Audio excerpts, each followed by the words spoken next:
आगे बढ़ी। अब भगवान सुखदेव कहते हैं, राजन,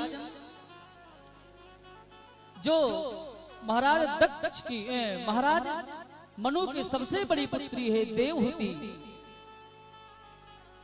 उनका विवाह कर्दम मुनि से हुआ। देवहूति पुनिता सुकुमारी, जे मुनि कर्दम के प्रिय नारी। कर्दम मुनि से हुआ, लेकिन इस विवाह में एक शर्त हुआ। कर्दम मुनि विवाह नहीं करना चाहते थे। ब्रह्मा जी ने आदेश दिया, बेटा विवाह करो, सृष्टि को आगे बढ़ाओ। बोले भगवान एक शर्त है, क्या? एक संतान होगी तो मैं घर त्याग करके वैराग्य को धारण कर लूंगा। ब्रह्मा ने कहा ठीक है, जरूर धारण कर लेना, लेकिन भगवान तुम्हारे यहाँ आएंगे, जन्म लेंगे, इस बात को याद रखना। कर्दम मुनि ने देवहूति से विवाह किया। समय व्यतीत होने लगा, विवाह करके आई तो, लेकिन कर्दम मुनि अपने ध्यान अवस्था में चले गए, और जो उनकी धर्म पत्नी देवहूति थी, उनकी सेवा करना, पंखा करना, उनकी सेवा में तत्पर रही। और इतना समय व्यतीत हो गया कि विवाह युवा अवस्था में हुआ था और जर्जर अवस्था आ गई, जर्जर अवस्था आ गई। एक दिन कर्दम मुनि ने नेत्र उघार करके देखा तो पूछा, देवी आप कौन?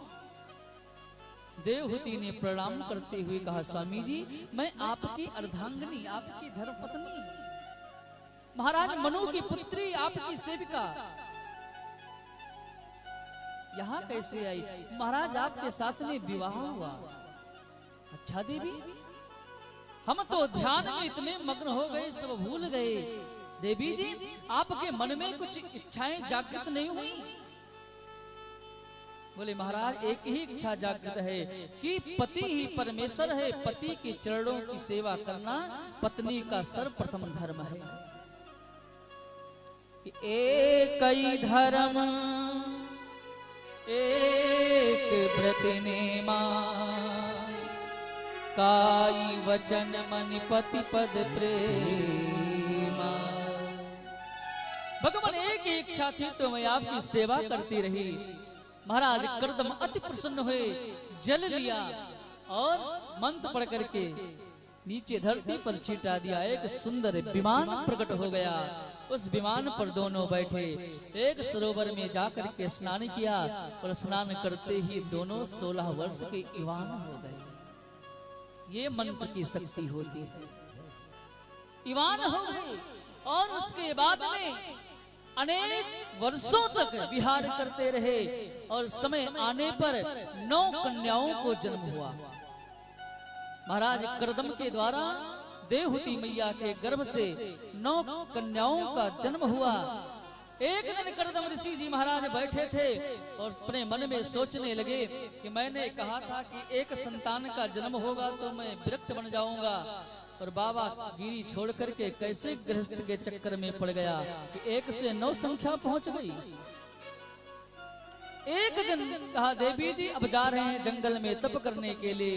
मैया देवहूति ने चरण पकड़ लिया, भगवान आप जाइए, मैं आपको मना नहीं करती, लेकिन भगवान नारी के जीवन के 2 ही सहारे होते हैं, एक तो पति और दूसरा पुत्र। या तो नारी अपने पति के साथ में जीवन बिता सकती है और पति ना रहे तो पुत्र के अधीनत्व में होकर के अपने जीवन को बिता देगी। लेकिन भगवान आप मेरे पति हो, आप जा रहे हो तप के लिए, ये कन्याएं हैं, अभी इनका विवाह नहीं हुआ। भगवान इतना बड़ा दायित्व मैं नहीं संभाल पाऊंगी, और भगवान कम से कम एक मेरा सहारा तो आप दे करके ही जाएं। और याद है ना, पिता ब्रह्मा ने कहा था कि नारायण तुम्हारी संतान बन करके आएगा, तुम जिसको खोजने के लिए जंगल में जा रहे हो वो तो घर में आने के लिए तैयार है। इस तरह से वार्ता ही हो रही थी कि ब्रह्मा जी महाराज अपने 9 पुत्रों को लेकर के प्रकट हो गए। ब्रह्मा जी ने समझाया, बेटा अभी तुम नारायण को आना बाकी है, क्यों जा रहे हो?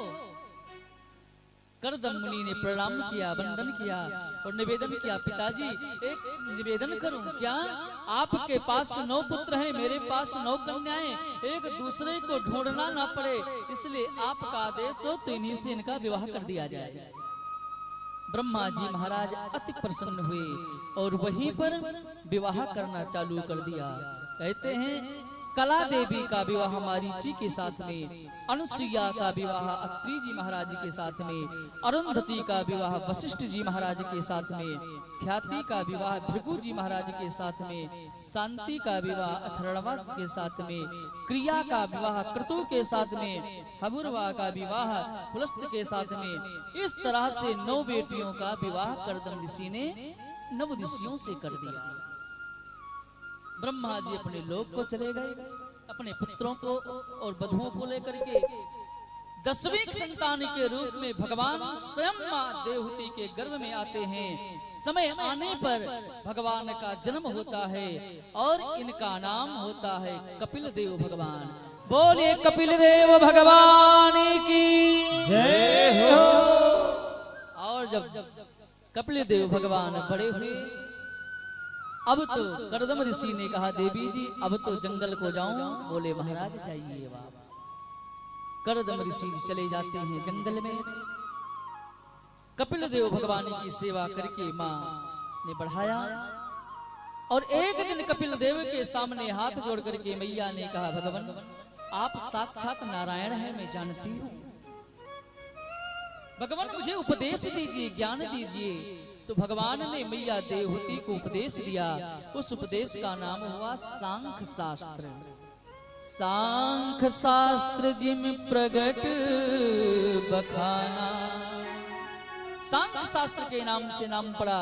और मैया को उपदेश देकर के मैया ने परिक्रमा करके अपने शरीर का परित्याग किया और भगवान कपिल देव ने जाकर के गंगा सागर, कलकत्ता में जहाँ गंगा सागर है, आज भी भगवान कपिल देव का बहुत विशाल मंदिर है, वहीं पर ध्यानस्थ में बैठ जाते हैं और अपने